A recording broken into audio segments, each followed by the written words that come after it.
Hello everyone, कैसे हैं आप सब। चलिए, आज जैसा कि आप देख पा रहे हैं टेंस, ये इंग्लिश ग्रामर में एक इम्पॉर्टेंट टॉपिक है ये। तो आज ये पढ़ने वाले हैं। इसका बहुत ही यूज होता है इंग्लिश ग्रामर में। ये समझ लीजिए कि ये एक धुरी का काम करता है। अगर ये आपको टेंस आते हैं तो आपको इंग्लिश ग्रामर में कोई भी दिक्कत नहीं होगी, या इंग्लिश में भी कोई दिक्कत नहीं होगी। इंग्लिश ग्रामर क्या मतलब, इंग्लिश में भी कोई दिक्कत नहीं होगी। फर्स्ट में भी, यानी कि जो क्वेश्चन आंसर हम रटते रहते हैं, अगर हमें टेंस आते हैं तो उसको हम हिंदी की तरह कहानी सीखें, और फिर कहानी के क्वेश्चन आंसर हम आसानी से दे सकते हैं। अगर हमें टेंस आते हैं तो उनको हिंदी से इंग्लिश में कन्वर्ट करके आसानी से दे सकते हैं। तो चलिए टेंस सीखते हैं बिना किसी टाइम वेस्ट किए। तो देखते हैं कि टेंस होता क्या है, इसके कितने प्रकार हैं, तो सारा कुछ इसके बारे में जानते हैं। तो चाहे आप हिंदी मीडियम वाले हो चाहे इंग्लिश मीडियम वाले हो, सभी के लिए ज़रूरी है। और अगर गार्जियंस देख रहे हैं तो भी अपने बच्चों को ज़रूर दिखाएं, क्योंकि ये जो है इंग्लिश ग्रामर का एक इम्पॉर्टेंट टॉपिक है और ये बच्चों को आने ही आना चाहिए। चलिए देखते हैं टेंस। टेंस मतलब कि काल या समय। ठीक है, काल या समय कितने प्रकार का होता है हमारा। समय तो सब जानते हैं, एज यू नो मतलब कि क्या, प्रेजेंट, पास्ट, फ्यूचर, यानी कि वर्तमान काल जो वर्तमान में चल रहा है, भूतकाल जो गुजर गया है, और तीसरा है हमारा भविष्य काल, तो जो कि आने वाला है, आएगा, यानी कि आगे आने वाले समय में। तो प्रेजेंट टेंस यानी कि वर्तमान काल, जो हमें वर्तमान में क्रिया मानी कि 3 रूप में होती हैं हमारी। जैसे कि वर्तमान, मैं खाना खा रहा हूँ, मैं अंग्रेजी पढ़ रहा हूँ, तो ये सब वर्तमान में हो रही क्रियाएं। और भूतकाल, मैंने खाना खाया था, या मैं स्कूल गया था। ये मतलब ये पास्ट वाली बात करते हैं, पिछली, जो अभी के जस्ट पहले वाला समय सब पास्ट है, और ठीक अभी वाला समय ये हमारा प्रेजेंट है, और जो अभी के बाद वाला पूरा समय वो हमारा भविष्य काल कहलाता। ठीक है, तो चलिए एक एक के बारे में, इसके बारे में जानते हैं। जैसे कि इसकी पहचान क्या है, तो पहचान देखें। जैसे कि हिंदी मीडियम में इसकी क्या टेंस वाले कैसे पहचाने हम टेंस, तो सबसे लास्ट वाले वर्ड हैं जो है, या हैं, या हूँ, ये शब्द, या हो, ये शब्द आते हैं लास्ट वर्ड। कोई भी वाक्य के अंत में हैं या हूँ ये शब्द आए तो हमारा ये क्या होगा, प्रेजेंट टेंस।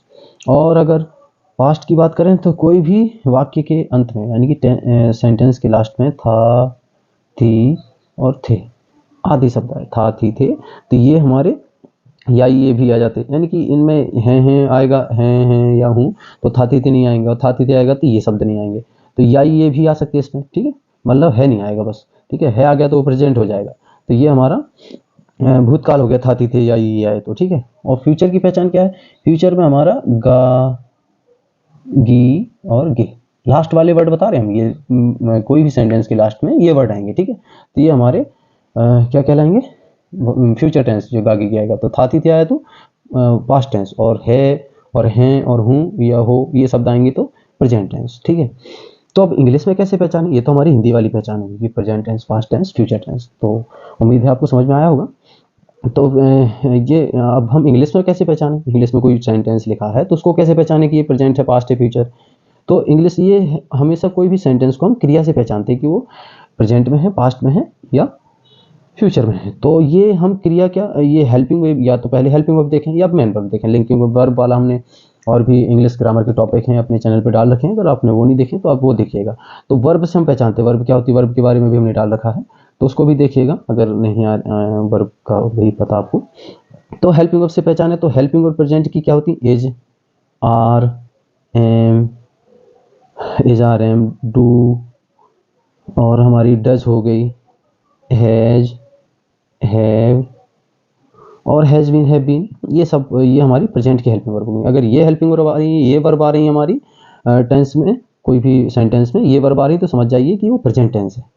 और अगर ये वाज, वेयर, डिड, डिड के अलावा हैड है, हैड बीन है, तो ये अगर वर्ब आ रही हैं तो समझ जाइए वो पास्ट टेंस में है। ठीक है, और अगर विल और सेल, इनमें से कोई आती है तो ये हमारी क्या हो जाएगी, फ्यूचर टेंस। ये विल या सेल में से कोई भी है तो समझ जाओ कि फ्यूचर टेंस है। तो ये इंग्लिश में होगी। अब अच्छा, इसमें और ये हमने ऑक्सिलरी वर्ब्स लिख दी सारी, ये मॉडल वर्ब है बल्कि। तो ये ऑक्सिलरी वर्ब्स लिख दी मॉडल वर्ब में भी, जैसे कि कैन, कुड, वो कैन में आ जाता, तो कैन में आए तो ये प्रेजेंट है, और कुड कैन का पास्ट होता कुड, ये इसमें हम कैन भी लिख दें ताकि आप और भी रिलेट कर पाएँ। और ये इसमें कुड आ जाए, मस्ट आ जाए तो ये हमारा सॉरी कुड मस्ट कहाँ माइट, ठीक है। तो ये हमारे पास्ट टेंस। वुड आ जाए हैं WOUD, तो ये हमारे पास्ट टेंस कहलाते हैं। अगर हम इंग्लिश में ये हेल्पिंग वर्ब आ रही हैं कोई भी सेंटेंस में तो समझ जाइए कि ये अगर आ रही है तो ये प्रेजेंट टेंस है, अगर ये आ रही हैं तो हमारा पास्ट टेंस है, अगर ये आ रही हैं तो हमारा फ्यूचर टेंस है। यानी कि इसके और भी है, will be, shall be, will have, shall have. तो ये हो गया हमारा पहचान कि कैसे टेंस को पहचाने की, प्रेजेंट है, पास्ट है, फ्यूचर है। तो उम्मीद है आपको समझ में आया होगा कैसे। यानी ये हिंदी में ये पहचान लिखी हमारी था तिथि आए, और ये है कि जब भी ये था तिथि आएगा तो इन दोनों में से कोई नहीं आएगा, ना आएगी ना है, बस यही हमारा तो पास्ट हो जाएगा, तो हम पहचानना बहुत आसान होता है। तो ये इंग्लिश वाली पहचान होगी कि ये हेल्पिंग वर्ब आई तो समझ जाओ कि ये प्रेजेंट टेंस वाली हेल्पिंग वर्ब, ये पास्ट टेंस वाली हेल्पिंग वर्ब है, ये फ्यूचर टेंस वाली हेल्पिंग वर्ब है। अच्छा, इन सब का अब हम कैसे वैसे कैटेगरी में, किस कैटेगरी में बांटा गया है किस तरह से, तो चलिए इसको भी देखते हैं। तो इन सभी टेंसों को, जैसे कि प्रत्येक टेंस के हर एक टेंस प्रेजेंट, पास्ट चाहे फ्यूचर हो, तो क्रिया के 4 रूप होते हैं हमारे, ठीक है। इनको हम देखें तो ये 4 रूप, चाहे प्रेजेंट टेंस की क्रिया के हों, चाहे पास्ट की हों, चाहे फ्यूचर के हों, चाहे ये हो। तो ये क्या है, पहला रूप हमारा इंडेफिनिट, यानी कि क्रिया हुई या नहीं हुई। हम मेन वर्ब वाले सेंटेंस बता रहे हैं, ठीक है। मेन वर्ब जिनमें आते हैं, जो एक्टिविटी ह्यूमन बीइंग्स करते हैं, तो ये हमारी इंडेफिनिट टेंस पहला हमारा क्या हो जाएगा, इसका टाइप इंडेफिनिट। दूसरा हमारा कंटिन्यूअस, NUOUS, कंटिन्यूअस टेंस, ठीक है। और तीसरा हमारा होगा परफेक्ट टेंस, ठीक, परफेक्ट टेंस। और चौथा होगा परफेक्ट कंटिन्यूअस टेंस। इनकी भी सारे सबकी पहचान बता रहे हैं, कंटिन्यूअस टेंस। तो ये हमने चारों लिख लिए। तो इंडेफिनिट की क्या पहचान है, ये परफेक्ट की क्या है, परफेक्ट कंटिन्यूअस की क्या है, इनकी सबकी पहचान देखते हैं। इनको भी हम अगर हम कैटेगरी में डिवाइड करें तो ये प्रेजेंट को यहाँ पे अलग प्रेजेंट अलग लिख सकते हैं यहाँ पे, और पास्ट अलग, और ये फ्यूचर अलग, ठीक है। तो जैसे कि इसमें प्रेजेंट में पास्ट और फ्यूचर का आप खुद लिखेंगे, इनको भी हम 4 कैटेगरी में इस तरह से बांटते हैं। ये पूरा टेबल बन गया। आप इस तरह से अगर बना लेंगे तो कभी टेंस नहीं बोलेंगे, जो कि एक बहुत इंपॉर्टेंट टॉपिक है। तो प्रेजेंट का हम जैसे बता दें तो इंडेफिनिट टेंस, सॉरी प्रेजेंट तो चलो इसमें जैसे ये प्रेजेंट बोले तो present indefinite, present continuous, present perfect tense, present perfect continuous. Past आ गया तो पास्ट भी, पास्ट में भी यही टाइप है, past indefinite tense, past continuous tense, past perfect tense, past perfect continuous tense. अगर फ्यूचर की बात करें तो future indefinite tense, future continuous tense, future perfect tense, future perfect continuous tense. तो चलिए एक एक करके इनको समझते हैं। इंडेफिनिट की पहचान क्या है, कैसे कोई क्रिया को पहचाने की इंडेफिनिट में है। तो इसकी पहचान है मुख्य क्रिया के अंत में ता, ती और ते, ये शब्द आएंगे, ठीक है, आदि से ता, ती, ते। अगर इसमें है लग गया तो प्रेजेंट इंडेफिनिट हो जाएगा, यानी कि ताहती है, तो क्या हो जाएगा, ताहती है। तो इसमें हम सीधा है भी लगा सकते थे, हमने लगाया नहीं, और यहाँ पे लिखते ता, था, ती, थी। इनके अलावा और भी इनकी पहचान है, जैसे कि हम ये सीधे नॉर्मल ही बता रहे हैं कि मतलब कि अगर ता, ती, ते इसके साथ है आ गया तो ये हमारा हो गया प्रेजेंट इंडेफिनिट टेंस। अगर ता, ती के साथ हमारा था आ गया तो समझ जाइए पास्ट इंडेफिनिट टेंस है। और इसमें ता नहीं आता, इसमें गागी के आते हैं, ठीक है। अगर नॉर्मली गागी के आ रहा है क्रिया में तो वो फ्यूचर इंडेफिनिट हो, ठीक है।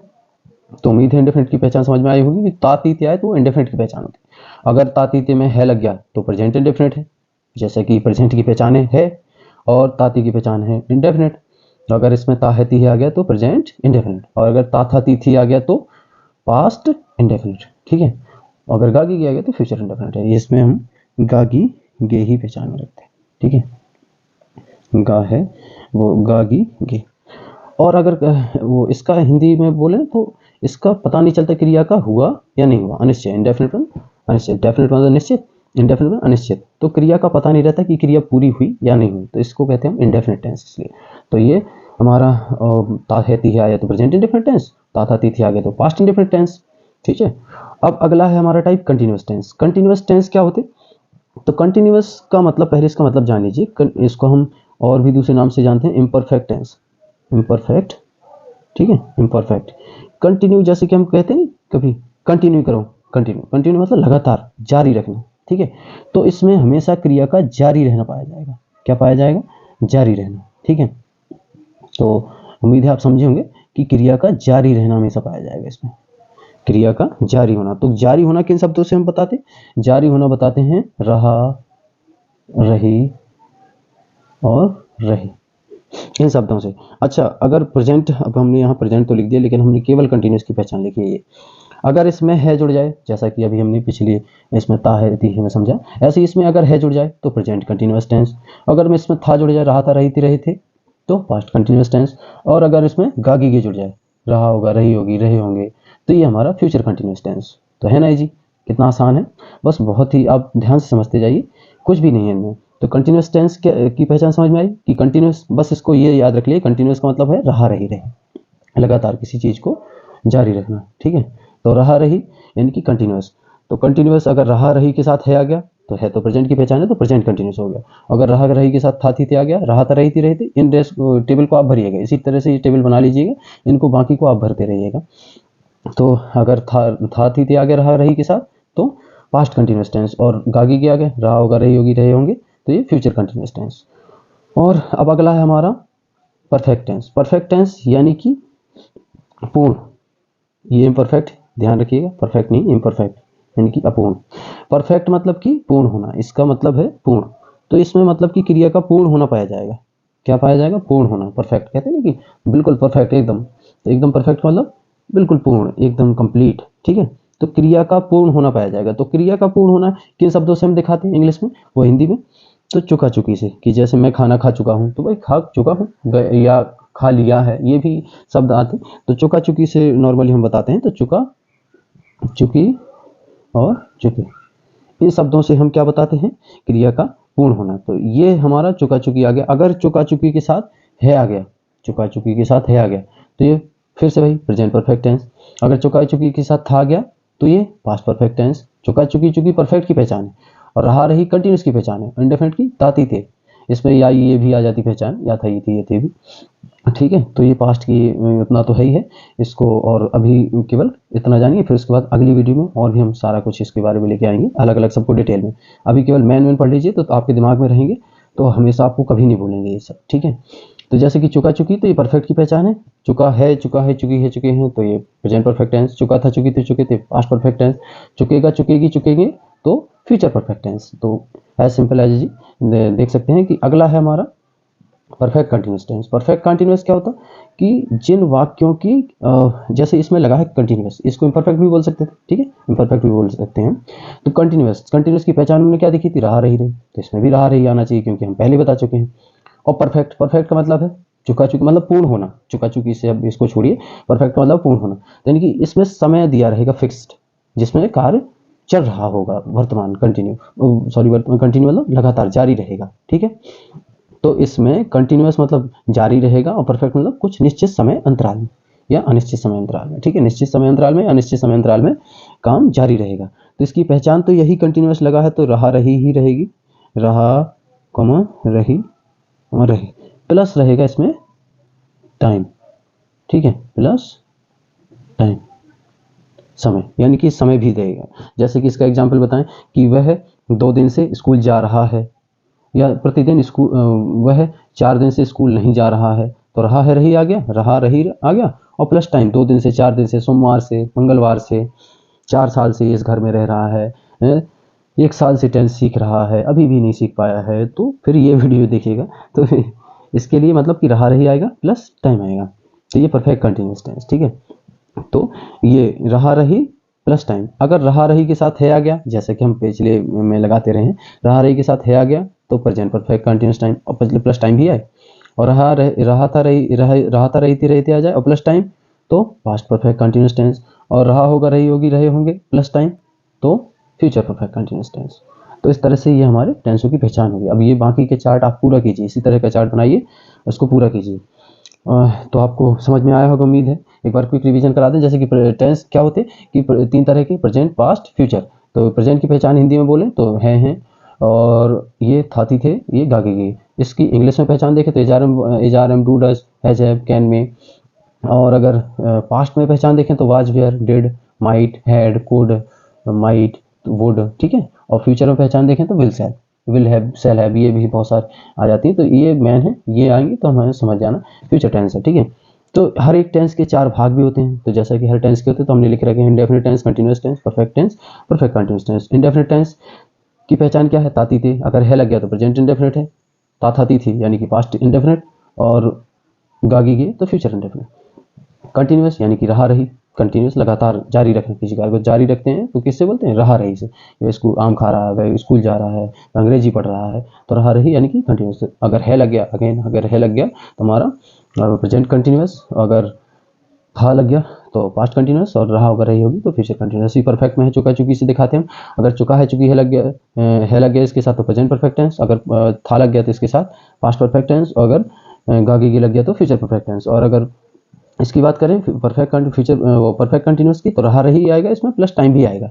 अगर टाइम नहीं आएगा तो कंटीन्यूअस ही रहेगा, ठीक है। तो टाइम आ जाए तो समझ जाओ कि ये परफेक्ट कंटीन्यूअस है। और रहा रही अगर है आ गया तो प्रेजेंट परफेक्ट कंटीन्यूअस, अगर था आ गया तो पास्ट परफेक्ट कंटीन्यूअस। इसके सबके जो है आप जो है अब इनको देखिएगा, समझिएगा।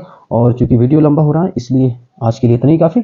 और फिर उसके बाद आगे डिटेल से इन सबको बारी बारी से पढ़ेंगे। तो अगली वीडियो में हम समझाएंगे इसके आगे के जो भी हैं। तो ऐसी अगर आप इंग्लिश में कमज़ोर हैं, मैथ में कमज़ोर हैं, तो चैनल को सब्सक्राइब करिएगा और हमारे साथ बने रहिएगा। अगर वीडियो पसंद आया हो तो आप लाइक शेयर सब्सक्राइब भी करिएगा। Thanks for watching.